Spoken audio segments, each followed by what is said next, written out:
Y de repente Bildu se convierte en un partido de Estado, que pronto olvidamos. La jugada de Podemos le puede salir bien en votos al gobierno, pero no es desde luego una buena campaña de imagen y coherencia política. Nacionalistas, independentistas y el que fuera el brazo político de ETA, que siempre es bueno recordar, aún no ha condenado los atentados de la banda terrorista, son los socios seguros de Pedro Sánchez para aprobar los presupuestos.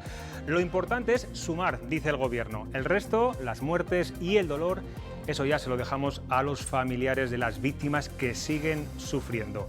Aquí arranca Cuestión de Prioridades.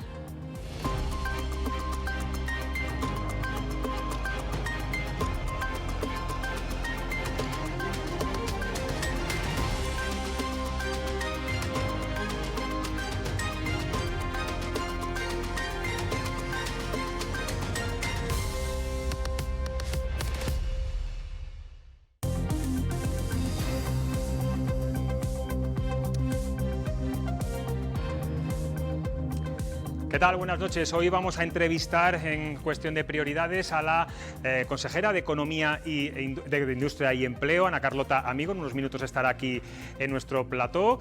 Y ahora mismo en Burgos está el alcalde de Burgos está junto con el consejero, vicepresidente de la Junta y la consejera de Sanidad reunidos con el ministro de Sanidad para ver qué medidas más estrictas e incluso extremas se pueden aplicar en Burgos una vez que en esta capital el ritmo de expansión del virus se ha disparado y parece que no se puede controlar. Tiene la tasa de incidencia más alta de las capitales de España, una situación que contrasta con la tendencia general en la comunidad, con una leve contención de contagios. Francisco Igea decía esta mañana que va a pedir a Salvador Illa la modificación del estado de alarma, una medida que facilita el confinamiento domiciliario, pero ya se han tomado limitaciones hasta ahora inéditas. Nos vamos hasta Burgos, ahí está nuestra compañera Carla Martín. ¿Qué tal? Buenas noches. ¿Sabemos algo de esta reunión? Muy buenas noches. Continúa hasta ahora la reunión entre el Ministerio y la Junta, así que lo que sabemos de momento es que Francisco Igea va a pedir una modificación del estado de alarma para barajar ese posible confinamiento domiciliario de la ciudad de Burgos, aunque Salvador Illa ya ha avanzado que no lo va a aceptar. De momento, ¿qué medidas sabemos que ya se van a implantar en la capital para atajar los contagios? Pues de momento las medidas acordadas es la reducción de las reuniones a un máximo de 3 personas no convivientes, la realización de rastreos masivos y la pedida a la policía local de aumentar esa vigilancia en las calles de la ciudad. Tanto el vicepresidente de la Junta como el alcalde de Burgos han solicitado a todos los ciudadanos que se aíslen en sus domicilios, que salgan a la calle exclusivamente para lo necesario. La incidencia en Burgos, si sigue así la situación, podría alcanzar los 1.800 casos por cada 100.000 habitantes en 14 días. Pues muchas gracias, compañera. Vamos a intentar entrevistar en unos minutos también al alcalde de Burgos, a Daniel de la Rosa, una vez que termine esta importante reunión. Ahora, de momento, voy a presentarles a mis tertulianos. Hoy tenemos una mesa, voy a decir, muy peculiar. Son algunos de ellos expolíticos que ahora trabajan en otros derroteros y en otros lugares muy distintos. Empezamos por José Sarrión, el que fuera coordinador de Izquierda Unida en Castilla y León, ahora profesor de la Universidad de Salamanca. ¿Qué tal? Muy buenas noches. Javier León de la Riva, exalcalde de Valladolid. Bueno, ya eres un habitual en esta mesa. ¿Qué tal? Bienvenido. Muy bien, buenas noches. Y Chema Crespo, que en su día fue miembro del Grupo Parlamentario Socialista y ahora es director general de Público. ¿Qué tal, Chema? Aquí estamos mucho ex, ¿no? Creo que Sí. con más pasado que futuro, pero bueno, no sé. En cualquier caso, el pasado lo habéis revivido. Ahora, hace unos minutos, hablabais de las Cortes de Fuensaldaña. Y tan a gusto. En fin, qué tiempos, ¿verdad? Sí. Bueno, ¿creéis que el Gobierno debería modificar el estado de alarma para posibilitar que municipios, por ejemplo, como el de Burgos, si finalmente se solicita, puedan estar confinados, se puedan confinar en sus domicilios a la gente, algo que el Gobierno de momento parece que no está muy por la labor? Los expertos, y yo hablo siempre de los expertos, que no de los políticos, deciden que lo que hay que hacer es confinar. Pues yo creo que habría que modificar el decreto, porque lo que sí parece es que con el actual decreto no se puede determinar un confinamiento de ese tipo, pero yo creo que las cifras que acabáis de dar son realmente preocupantes y hay que tomárselo muy en serio, porque esto, alguien dijo que vino para quedarse, pero es que creo que es que no se va. Chema. Sí, yo creo que el Gobierno debe facilitar todos los instrumentos que dependan de sus competencias para que quienes tienen que ejecutarlas, porque las competencias sanitarias pertenecen a las comunidades autónomas, puedan ser lo más eficaces posibles. Yo creo al mismo tiempo también que, aunque las cifras son extraordinariamente alarmantes y son preocupantes, algo de confianza en las medidas que se han ido tomando, que parece que requieren un tiempo para demostrar su eficacia. En cualquier caso, ¿no? Yo creo que no debe quedar por capacidad normativa que se adopten aquellas medidas que, como dice Javier, oye, lo que digan los profesionales es lo que creo que los políticos deben aplicar. José Sarrión. Sí, sin duda la decisión fundamental tiene que ser de carácter científico, qué duda cabe. Estamos desde luego ante una decisión de complejidad, probablemente el escenario que se ha revelado como más útil para frenar los contagios es el escenario de confinamiento total, exceptuando los servicios esenciales, pero ciertamente da la sensación de que estamos en una cuenta atrás hacia alguna forma de confinamiento, probablemente no el de marzo, que probablemente sea también el más efectivo, pero lamentablemente también nuestra sociedad hemos comprobado que se ha querido poner la economía a veces a la altura de la salud, incluso por encima. En todo caso, lo que sí compete sin duda alguna al ámbito del debate político, y me refiero al debate en la sociedad acerca de la política, es cómo hemos dejado perder 9 meses en los que podíamos haber aprendido mucho acerca de la necesidad de fortalecer a nuestra sanidad pública.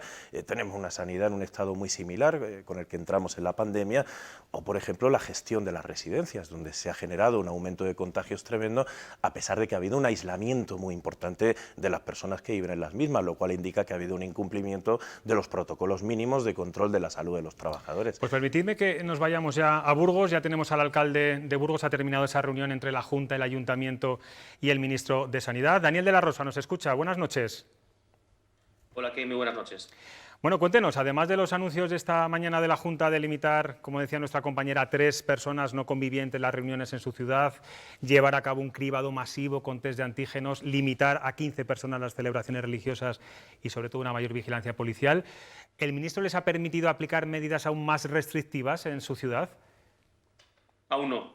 Hemos trasladado al Ministerio de Sanidad la preocupación compartida que teníamos tanto desde el propio Ayuntamiento como la Junta de Castilla y León, la tensión que hay en nuestro hospital, en la atención primaria y, por supuesto, la incidencia terrible, ¿no?, que tenemos en Burgos respecto al número de positivos que estamos detectando a lo largo de esta semana.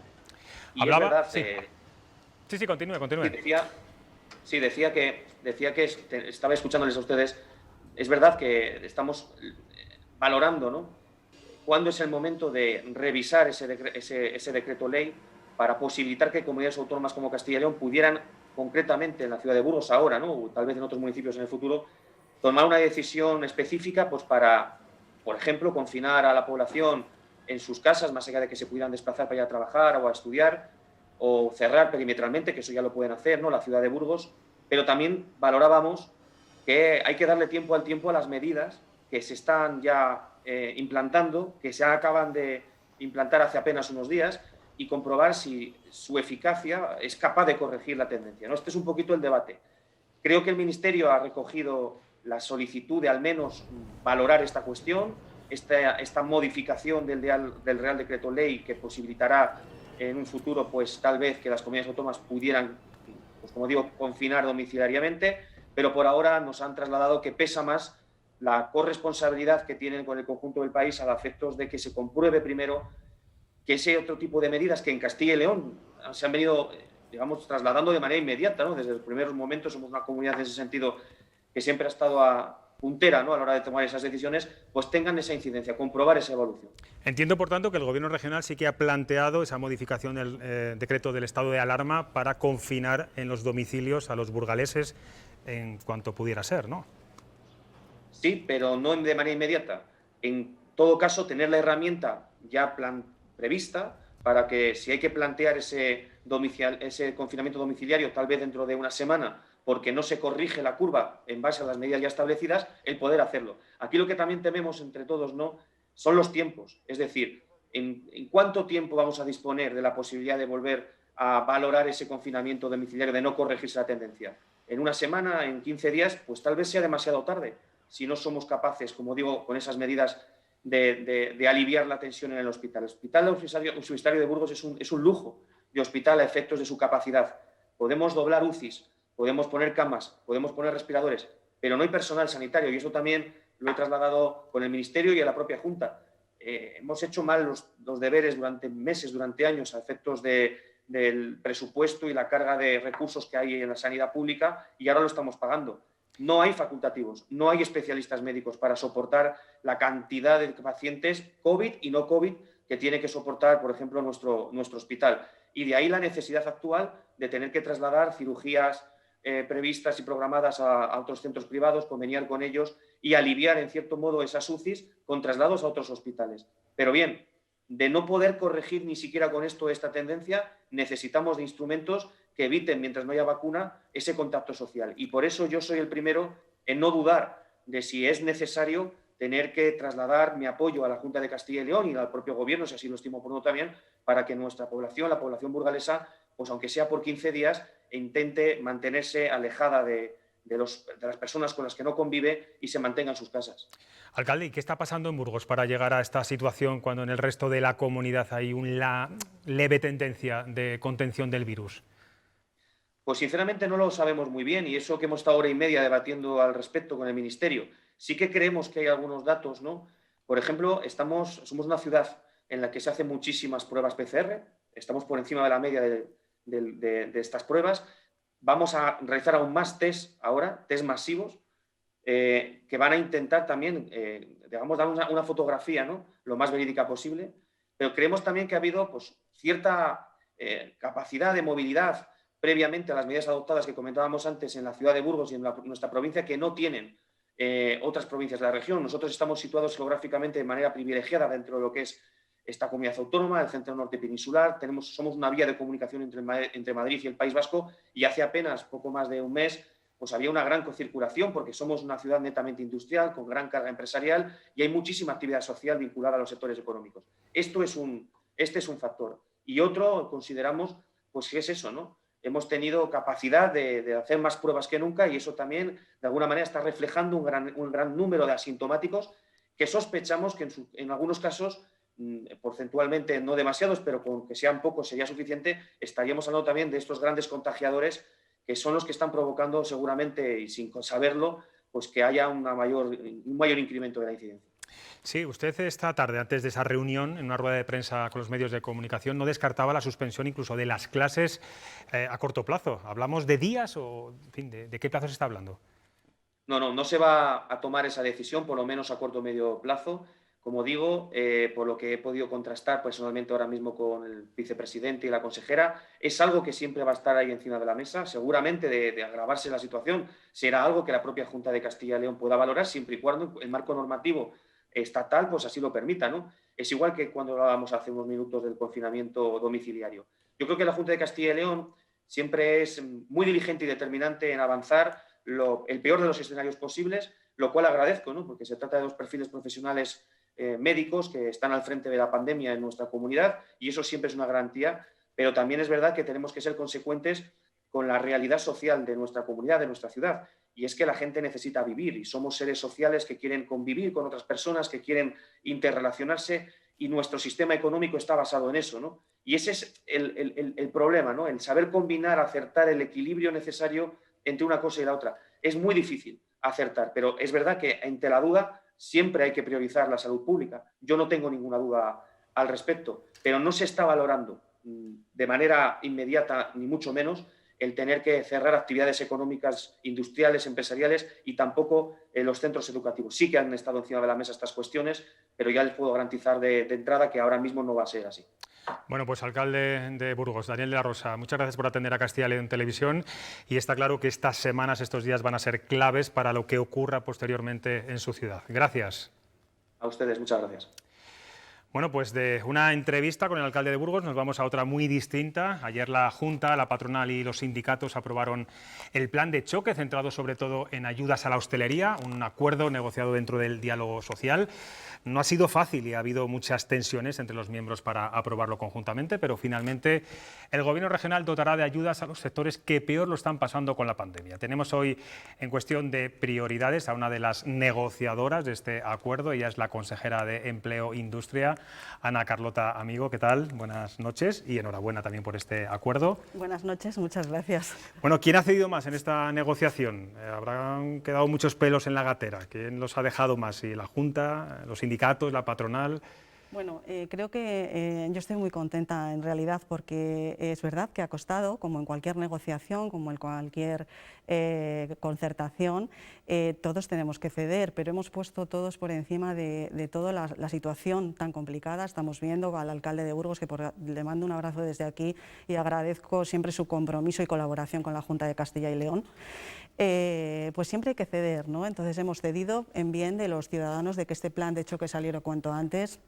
Eran unas líneas muy importantes que nos estaban demandando especialmente los sectores, como bien ha dicho, la hostelería, el comercio. Habíamos tenido reunión, se habían manifestado los feriantes en las puertas de las Cortes, hemos escuchado a todos. Es un plan de más de 82 millones de euros, 82.300.000, que todavía se puede ampliar, pero que ya está aprobado con acuerdo de todos, cediendo todos en bien, efectivamente, de los ciudadanos y de quien más lo necesita. Decía ayer el presidente de los hosteleros en este mismo programa que bueno, son unas ayudas que llegan tarde. El propio presidente de la Junta sí reconocía que no van a estar de inmediato, que estarían más o menos a finales de año. Yo no sé si no ha sido posible que una vez que se decide cerrar bares y restaurantes, al menos los dueños y el sector de la hostelería supiera ese mismo día que podían tener esa especie de consuelo económico. ¿No ha sido posible llegar a eso? Bueno, nosotros sí que llevábamos tiempo, ya se sabía que desde hacía un mes estábamos negociando dentro del marco del diálogo social este plan de choque. Este plan de choque además viene del acuerdo del pacto de recuperación que firmamos en Castilla y León, todos los partidos, todos los grupos políticos, y que contemplaba una serie de medidas muy importantes, ¿no? Había algunas que yo ya había anunciado en rueda de prensa, como 20 millones de euros que van para las administraciones locales y que van directos a contratar a desempleados que lo están pasando mal, porque son colectivos normalmente que cobran la renta garantizada de la ciudadanía. Hemos ampliado, hemos escuchado también las administraciones locales para que nos dijeran qué perfiles de desempleados tienen en sus municipios y nos dijeron que ampliáramos también al colectivo de 35 y 55, que a veces también se queda sin poder participar en este tipo de contratos. Y eso va a favorecer el que 2.000 personas de Castilla y León sean contratadas por estas administraciones, municipios de más de 20.000 habitantes y diputaciones durante 6 meses a jornada completa. Entonces, eso vamos a contratar también 100 prospectores que se incorporarán este mismo mes. O sea, las ayudas se van a convocar con urgencia. Estamos trabajando ya en ello. Esta próxima semana se va a convocar ya la de feriantes, porque hace tiempo que estuvieron con nosotros. Se les va a cubrir durante 6 meses la cotización a la Seguridad Social como autónomos. No olvidemos que hay sectores que han podido abrir, pero por ejemplo feriantes y orquestas, su actividad mayoritaria es en verano, las fiestas de los pueblos, no han podido celebrar nada y también hay muchos colectivos que han sufrido mucho. La Junta ha trabajado, de verdad que hemos escuchado a todos los colectivos. La situación es muy complicada. Como vemos, pues ¿Y está ahora... complicada, perdona que la interrumpa, consejera, como para que... Yo no sé si con estas ayudas creen que ningún bar, ningún restaurante va a tener que cerrar o se van a quedar muchos por el camino, no van a poder reabrir sus puertas una vez que se les permita. Está la incertidumbre que es muy difícil poder garantizar. Ojalá, en la medida de nuestras posibilidades, hemos hecho lo que nos ha pedido el sector. Nos han pedido ayuda para liquidez. La van a tener. Nosotros lo que vamos a exigir hay una línea de 5 millones de euros, les vamos a cubrir las cotizaciones a la Seguridad Social con la obligación de mantener su negocio abierto y al menos el 30% del personal que salga de un ERTE. Además, nos pedían una línea para poder hacer cerramientos seguros. Todos vamos a ir en invierno, que en los países del norte pasa habitualmente, pues se toma café en las terrazas y demás. Ellos nos pedían cerramiento para terrazas, estufas, para liquidez para sus alquileres y ahí hemos puesto otros 5 millones. Para prevención de riesgos laborales, equipos de protección colectiva. Habíamos sacado ya una línea, o sea que la Junta sí que ha estado trabajando una línea de equipos de protección individual y vamos a sacar más de 2 millones para equipos de protección colectiva que incluye pues, los geles que ahora vemos en cualquier negocio, la señalización, las mamparas. Han tenido unos costes enormes para muchas empresas y les vamos a cubrir y permitir que presenten las facturas desde los gastos de marzo. O sea que bueno, es verdad que nunca se llega a tiempo, la Administración también tiene que cumplir una serie de reglas para que todo vaya con transparencia y que todo sea correcto, pero que no dude el sector de la hostelería que estamos trabajando denodadamente para conseguir que salgan cuanto antes. Estamos viendo imágenes, no son de hoy, pero bueno, ha habido muchas concentraciones y manifestaciones hoy en el sector de la hostelería en toda España. ¿Usted entiende que haya cierta desconfianza después de que muchos hosteleros no les ha llegado los ERTE, no les ha llegado el ingreso mínimo vital, tampoco les ha llegado la moratoria de los créditos, de los microcréditos? ¿Ese paraguas, ese escudo social ha fallado, al menos en la primera ola? Bueno, en la parte de la Junta de Castilla y León se movilizaron 220 millones de euros y están convocadas todas las ayudas. Quedan por efectivamente recibir ingresar lo que son los ERTEs por fuerza mayor, que se presentaron, van a llegar a más de unos 12.000 personas, una media de 500 euros van a cobrar, están finalmente gestionadas, falta hacer las transferencias que se harán próximamente y empezarán a ingresarse a finales de, cuando pase el primer puente de diciembre. Entonces yo creo que llega en un buen mes también, y no olvidemos que los complementos a los ERTE van a gente que está trabajando.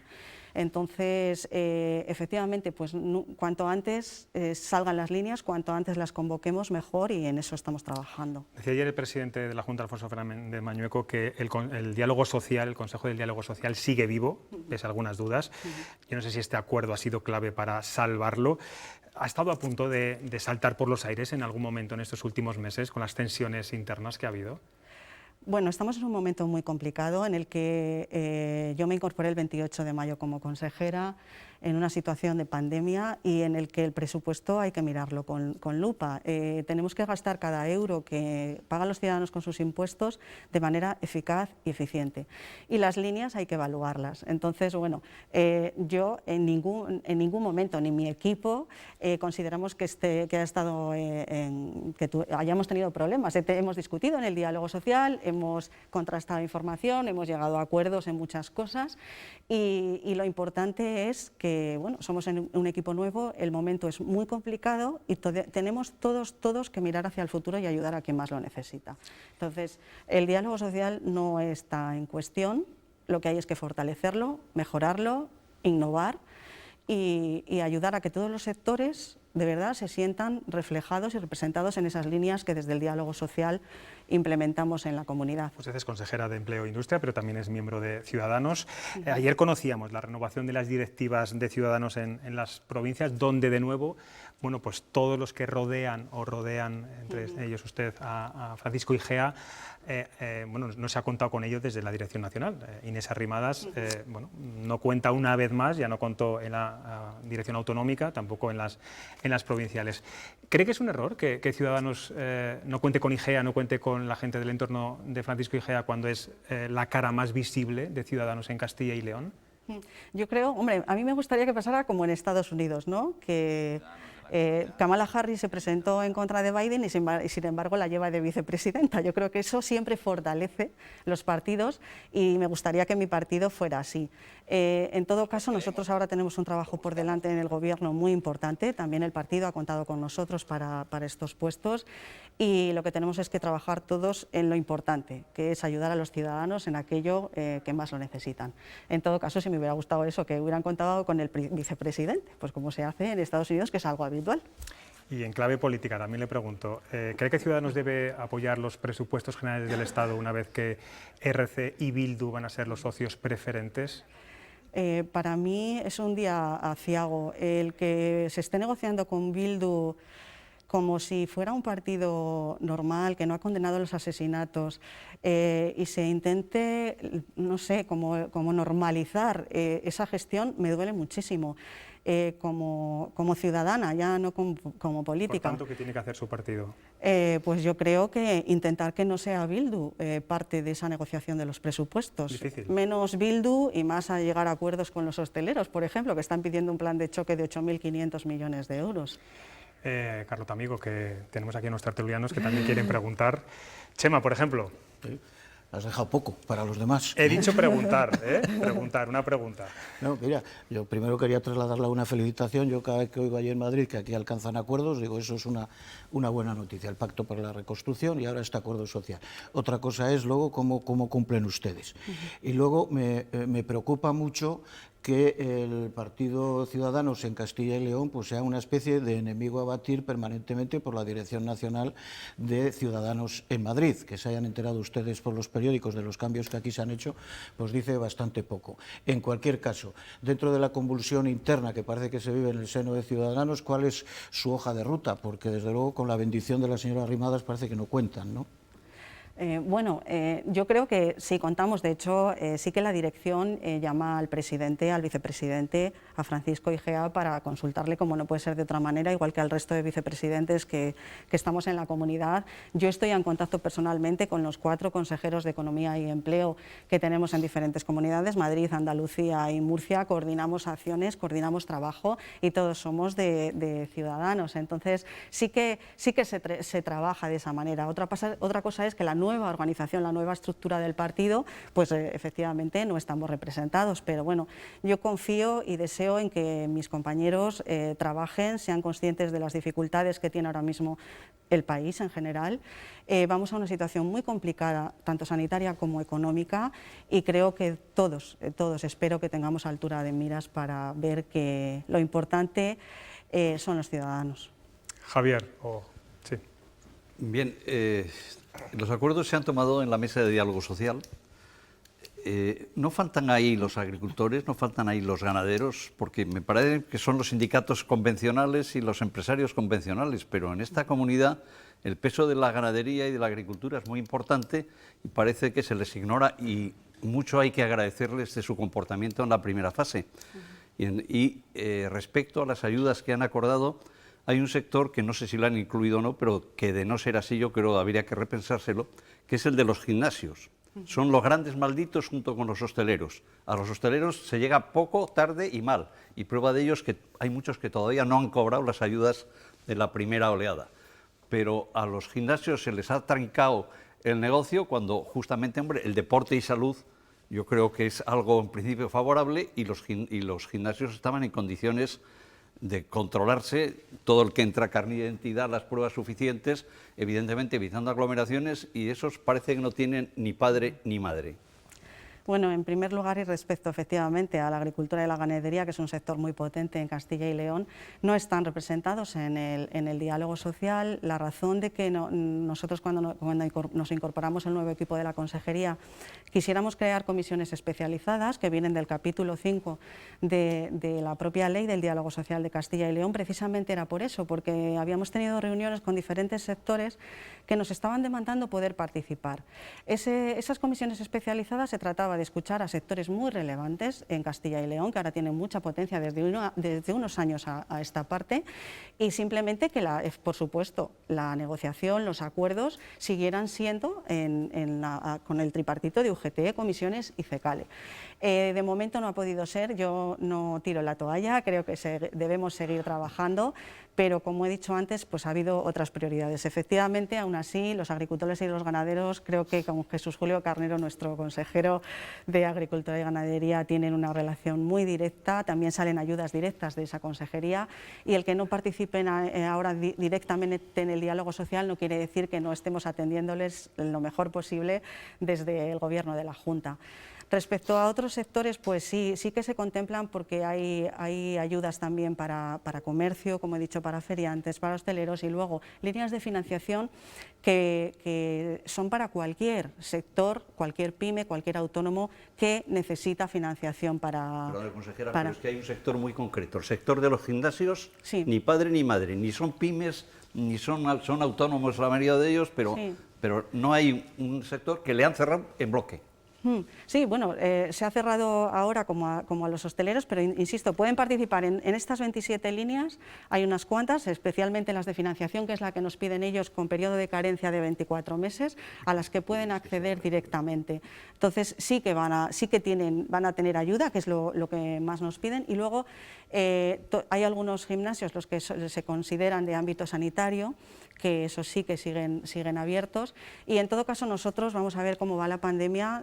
Pensemos que esto va para 15 días, iremos revisando cómo van los datos, lo prioritario es la salud, y luego veremos cómo podemos ayudar a la economía en este caso. Son ayudas ampliables, ¿no? Como sí. el presidente. José Sarrión. Sí, bueno, hay varios elementos del plan de choque. La mejor noticia es que se mantenga el diálogo social, que se puso en duda durante mucho tiempo y que es el que viene reglamentado por la legislación, por otro lado. Pero hay dos elementos. Primero, parece más una política de gestos que una medida contundente. Es decir, con la financiación que cuenta este plan de choque, parece muy difícil que se llegue a los miles de establecimientos que están en una situación de crisis absoluta, y especialmente me preocuparía que se tratara igual, como tiene pinta, al gran hostelero y al pequeño. Es decir, el pequeño bar que no tiene muchas veces ni terraza o es muy pequeña, que ha sobrevivido a la crisis del ladrillo, que ha pasado ahora por una situación muy difícil desde febrero, es en quien hay que enfocar nuestros esfuerzos si de verdad queremos ayudar a los débiles.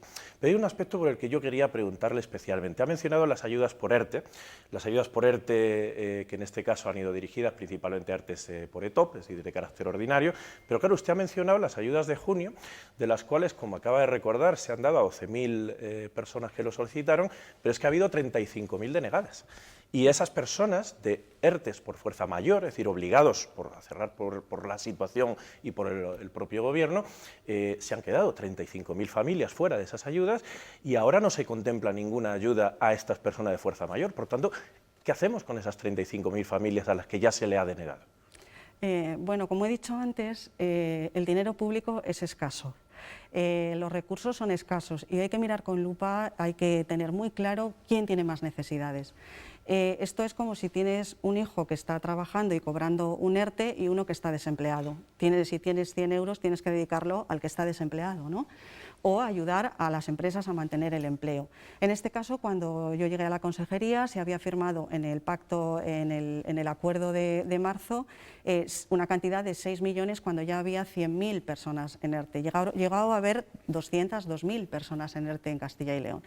Entonces, el complemento a los ERTEs no es una política activa de empleo, se trata más bien de un subsidio en el que efectivamente no se miran los ingresos familiares, lo mismo que está diciendo que se dé a empresas grandes o a empresas más pequeñas, tendrían que haberse previsto los recursos que tiene la unidad familiar, porque efectivamente no tenemos presupuestos las comunidades autónomas para esos complementos, pero sí tenemos una renta garantizada de la ciudadanía y otros subsidios que se dan a través de la Consejería de Familia y Servicios Sociales que son las adecuadas para eso. Pero las consejerías de Empleo e Industria nos tenemos que dedicar a políticas activas de empleo y un complemento a un ERTE no es una política activa de empleo. De hecho, tal es así que los mismos sindicatos, UGT, comisiones y las patronales, tanto en Madrid como en Andalucía, como en la mayoría de las comunidades que no tienen ese complemento, han preferido no implantarlo y gastar ese presupuesto en medidas que eran más interesantes y más necesarias ahora para los desempleados. Pues, consejera, pero si me permite muy brevemente, yo estoy de acuerdo en que ante escasos recursos hay que ir al débil, pero es que ustedes la convocatoria de junio la hicieron por orden de llegada, ni siquiera la jerarquizaron para que llegara a aquellos en mayor debilidad. Entonces, desde luego, yo entiendo por su respuesta que entonces a las 35.000 personas a las que se les denegó el ERTE, que esperen sentados. A ver, los 6 millones y el que fuera por orden se aprobó y no se podía modificar, era una de las cuestiones que cuando yo me incorporo el 28 de mayo quiero modificar, pero se había aprobado en las Cortes y esa parte no se podía modificar. Entonces, se había decidido en el diálogo social, se había firmado por UGT, comisiones y CECALE con el Gobierno y esa parte no se podía modificar porque se había aprobado en las Cortes. Entonces, tenía que ser obligatoriamente por orden de llegada. Sí, pero no porque los acuerdos de los sindicatos no fueron esos, fueron diferentes. Los acuerdos de marzo a la ejecución de junio no fue esa. José Sarrión, y de hecho lo denunciaron. Tenemos que terminar. Ana Carlota Amigo, consejera de Industria y Empleo, gracias por estar aquí en Cuestión de Prioridades. Y sí que le pedimos, porque nos lo han pedido muchos hosteleros, que ojalá se puedan agilizar lo antes posible ese plan de choque, esas ayudas, porque los hosteleros tienen que pagar diariamente sus recibos. Gracias de nuevo. Gracias a vosotros y nada, que no duden los hosteleros que estamos trabajando ya para que salgan líneas esta misma semana que viene. Muy bien. Nos tenemos que marchar a publicidad. A la vuelta les damos el resultado de nuestra cuestión de hoy sobre si tienen que ser obligatorio ponerse la vacuna contra el COVID una vez que esté disponible. En unos minutos volvemos y ya saben que tenemos unos tertulianos que hoy van a dar mucho juego. Les esperamos.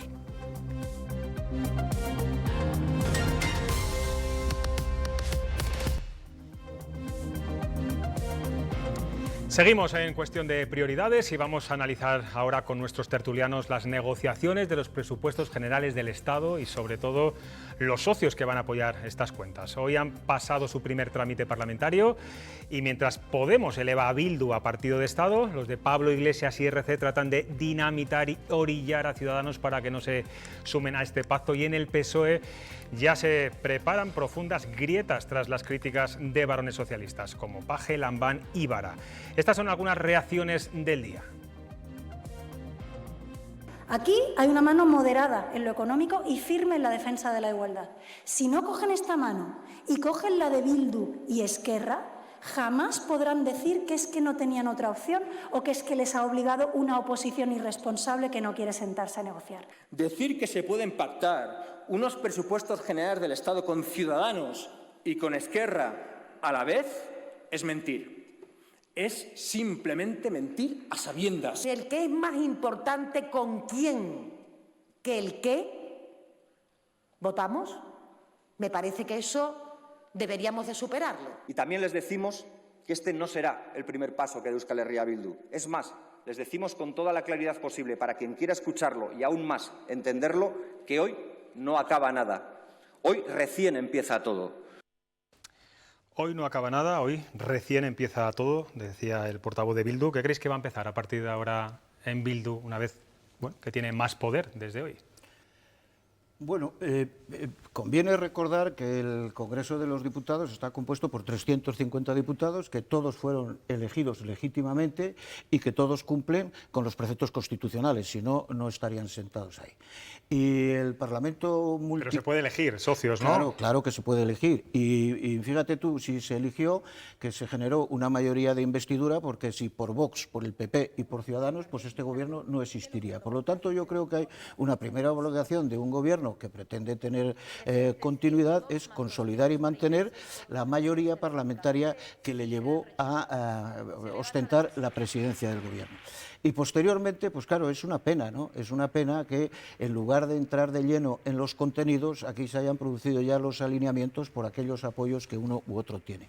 Y mira, en relación con lo de Bildu, que es lo más llamativo, ojalá Bildu no fuera importante a efectos aritméticos parlamentarios, pero no fue el PSOE el que llamó a ETA Movimiento Vasco de Liberación Nacional. Eso fue un señor que se llamó... ¿No sería más fácil para Pedro Sánchez pactar los presupuestos con otros grupos, teniendo en cuenta que la aritmética le da? No le da. Sí, claro que le da. No le da. Hombre, suma a los partidos y a los grupos parlamentarios, claro que le da. No, es que el problema que tiene Ciudadanos, José Luis, es que tuvo una oportunidad histórica de convertirse en el partido más importante de este país, vertebrador de verdad en este país, con 50 diputados que les dieron los electores, y sin embargo el señor Rivera decidió ir a otra cosa, porque eso sí que habría hecho de Ciudadanos un partido vertebrador en Castilla y León, en Madrid, en Andalucía, en Murcia y en el conjunto del Estado y en montones de ayuntamientos. Y el problema que tiene Ciudadanos es que son 10 votos, y esos 10 votos que aportaría Ciudadanos sencillamente hace que se produzcan descartes dentro de la mayoría que le llevó a Pedro Sánchez a la Moncloa. Insisto,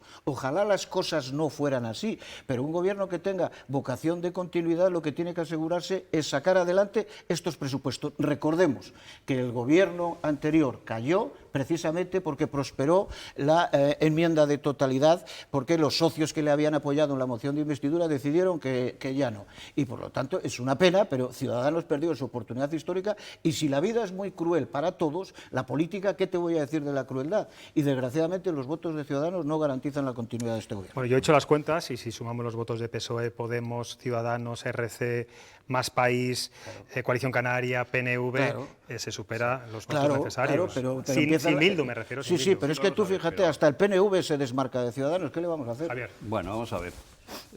Estoy de acuerdo con Chema, solo lo último que ha dicho, de que efectivamente hubo una gran oportunidad de Ciudadanos que la perdió en su momento cuando los propios de Podemos iban a la sede de Ferraz a decir con Rivera no, que era gente de Podemos que no quería eso porque quería entrar en el reparto, y eso está documentado, o sea que no son opiniones sino informaciones. Pero todos estamos viendo estos días, tenemos las redes, yo por lo menos del teléfono, y aquí han entrado un montón de mensajes mientras estamos aquí, con declaraciones terminantes del señor Sánchez diciendo: ¿cómo quiere usted que le diga? Con Bildu no pactaremos nunca, es una raya que no vamos a pisar nunca. Nunca estaremos con los separatistas, nunca con los independentistas. Está haciendo justo todo lo contrario. Lo dijo en el debate de investidura. También es verdad que no podía dormir con Pedro Sánchez, con Pablito Iglesias, y se acostó a las 48 horas, o sea que ese Ministerio de la Verdad que quiere crear al gobierno, al primero que tenía que empapelar es al presidente del gobierno, porque dice una palabra y 3 son mentira. Entonces, habría que empezar por ahí. Dicho eso, es inconcebible, y yo entiendo el cabreo de los varones socialistas, de los socialistas de verdad, con su secretario general, con el presidente del gobierno, por este afán que tienen ahora de blanquear a Bildu de una forma indecente. Es verdad, como ha dicho Chema, que Bildu ha ganado unas elecciones y eso es incuestionable, los votos que tiene y los escaños se les ha ganado. Otra cosa es si el partido debería haber sido legítimo o no, pero ahí el Tribunal Constitucional, una sentencia que hace cada 6 años, pues les dijo que sí, pero en ese tema no vamos a entrar.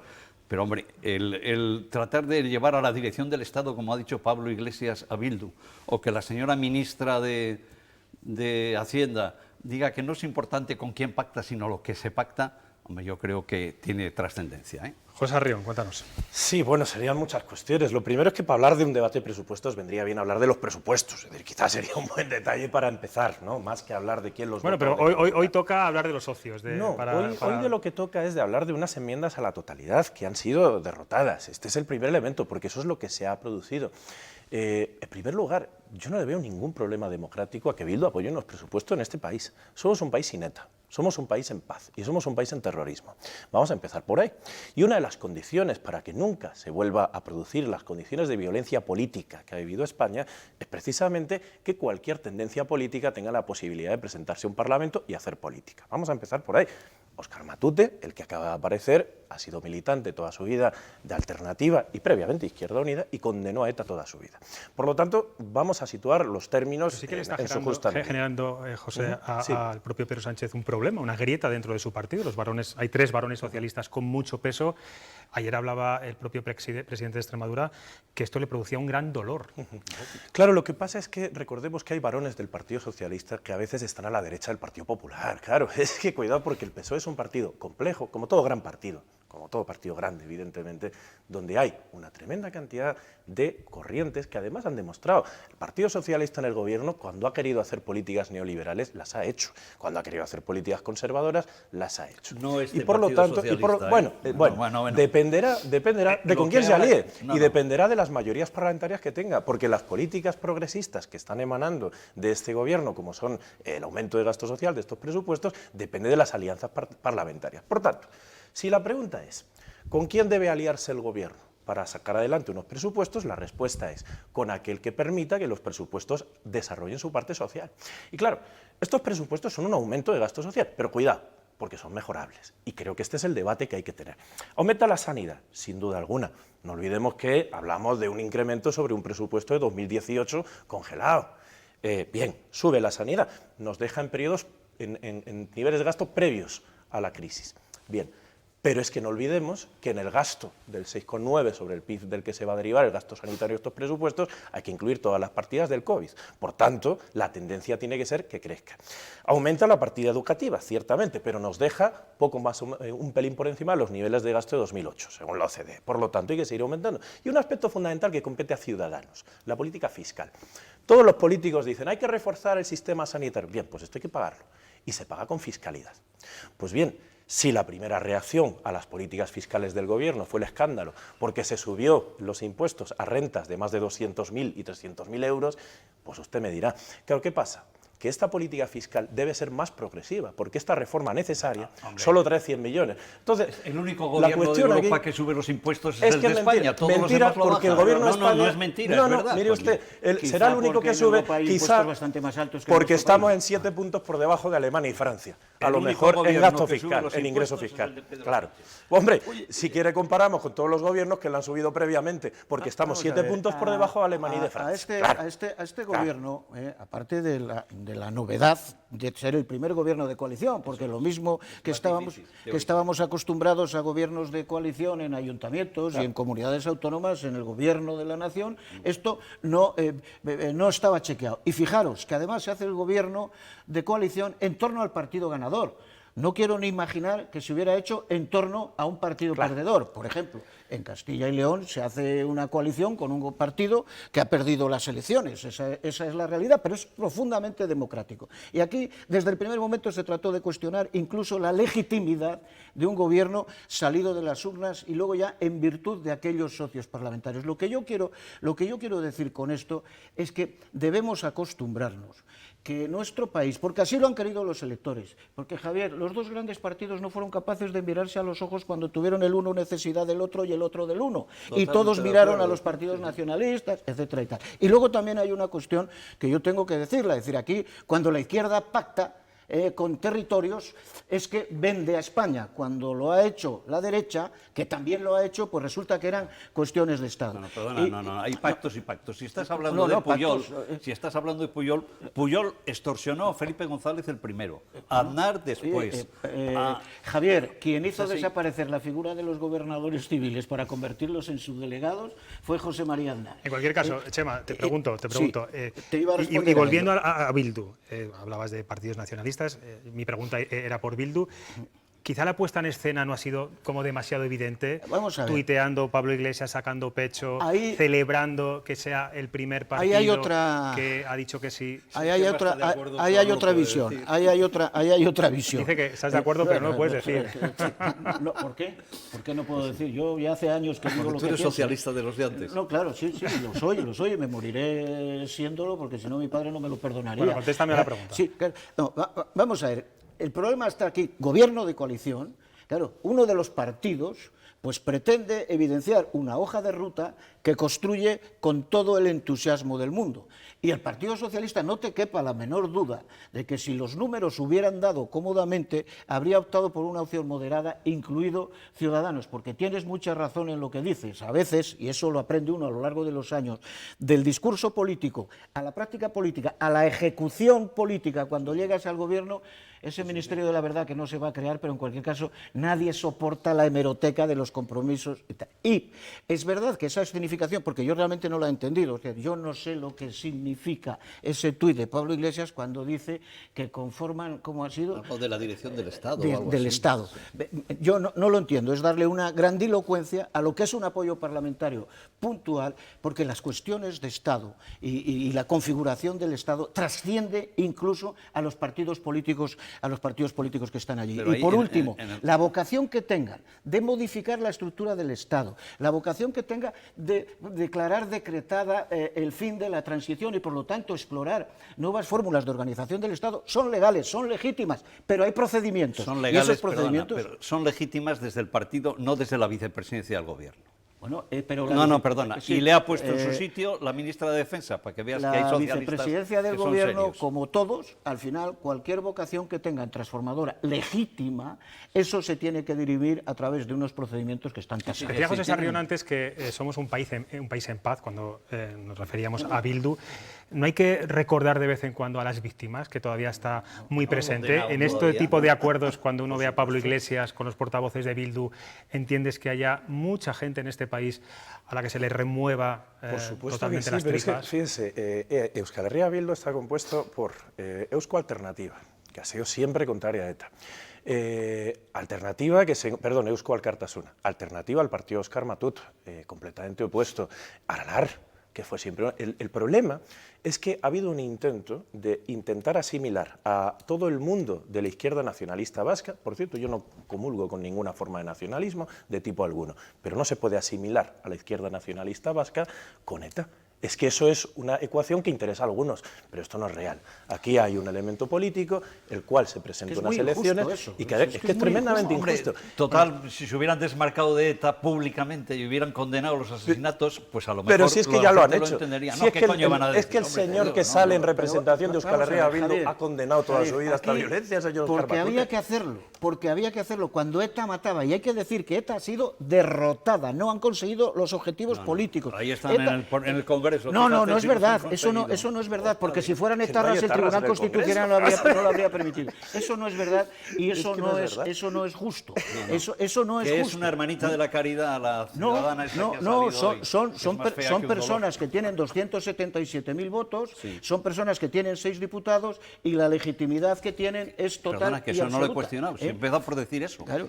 Empezó por decir eso. Bueno, Acabamos vamos a de terminar. presenciar No hay que echar de menos a ETA. Vamos a terminar, permitidme. ETA ha sido derrotada. No hay herederos de ETA en el Congreso de los Diputados. Javier, antes de que mañana te suenen los oídos muchísimo, has dicho que era muy fea esa. No sé si lo quieres. A la forma que tiene de expresarse, no me refiero al físico. Digo, porque lo ha dicho y bueno, hay que tener. Porque yo sé que Javier ya no vuelve a las andadas. Bueno, pues ha aparecido. Me Por eso. refiero que su aspecto, según se expresa, es tosco, es ordinario, es adversario. No sé si lo has arreglado, pero bueno, permitidme, Chema, la cuestión que hemos planteado hoy está relacionada con la vacuna, una vez que parece que la tenemos más cerca tras el anuncio de Pfizer y la vacuna rusa.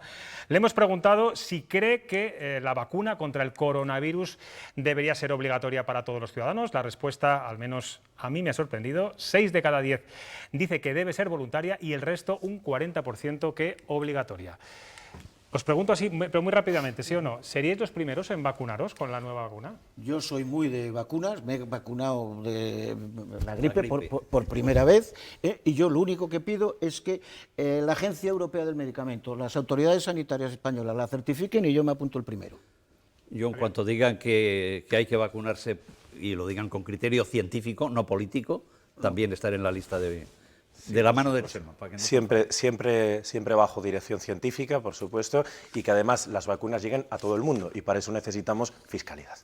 Bueno, pues os tengo que despedir. Sabía yo que iba a ser apasionante esta mesa. José, Javier, Chema, muchas gracias. Gracias a ti, Volveremos a intentar juntaros a los tres. Y ahora nos vamos a la mesa de nuestro dibujante.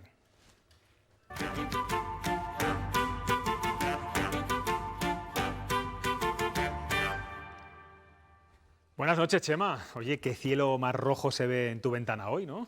Es verdad, José Luis. En vez de una puesta de sol, tengo una puesta de Tudanka. Y es que la semana ha estado marcada por el "hasta aquí hemos llegado" del PSOE de Castilla y León, que el lunes anunciaba solemnemente que rompía los pactos contra la pandemia alcanzados con la Junta. Bueno, solemnemente y además con mucho enfado. Ana Sánchez reprochaba a la Junta ineficacia, deslealtad y comportamientos impresentables y desquiciados. Las malas lenguas dicen que esta espantada socialista puede responder a la encuesta publicada el fin de semana pasado, que deja mucho mejor a la Junta que al gobierno de Pedro Sánchez. Cierto, también salen mejor valorados Mañueco y Francisco Igea que el propio Luis Tudanka. Es verdad que la situación de la pandemia sigue siendo pavorosa en la región, pero hablar de gestión desquiciada por parte de la Junta, pues hombre, parece bastante exagerado. Creo que sí que hay algo de ataque de cuernos por la encuesta en el berrinche socialista. La pandemia no mejora, Chema, pero esta semana hemos tenido una luz para la esperanza. El anuncio de la vacuna de Pfizer, de la que el ministro Illa ha anunciado que comprará dosis para 10 millones de personas. Con los apoyos políticos del gobierno, esperamos que tras los 7,5 millones de catalanes, 2 millones de vascos y 600.000 navarros, nos quede alguna vacuna para el resto. ¿Sabía, Chema, que la vacuna debe conservarse a 80 grados bajo cero? Un dato a nuestro favor. Siempre podemos ofrecer Soria o Ávila como lugares en los que guardar la vacuna casi a temperatura ambiente. Venga, para terminar, cuéntanos algo que no sea de la pandemia ni de política. La noticia simpática de la semana nos lleva esta vez a Palencia, donde se ha comentado mucho la restauración chapucera de una escultura de la fachada del número 9 de la calle Mayor. Si los palentinos quieren una estatua duradera, lo mejor será añadir la cara del consejero de Economía, Carlos Fernández Carriedo, el político que menos erosiona de la región, donde lleva encadenando cargos políticos desde hace más de 20 años. Carriedo, la verdad es que siempre está ahí, es la Isabel II de Castilla y León. Siempre te lo digo, en esta tierra los días, los años y hasta los siglos se pasan volando, pero hay cosas e instantes que parecen eternos. Bueno, pues otra vez que se nos escaquea nuestro dibujante y nos deja sin su viñeta. Bueno, en fin, nosotros nos despedimos. Ya saben que tenemos una cita el próximo lunes aquí en Cuestión de Prioridades. Hasta entonces, disfruten.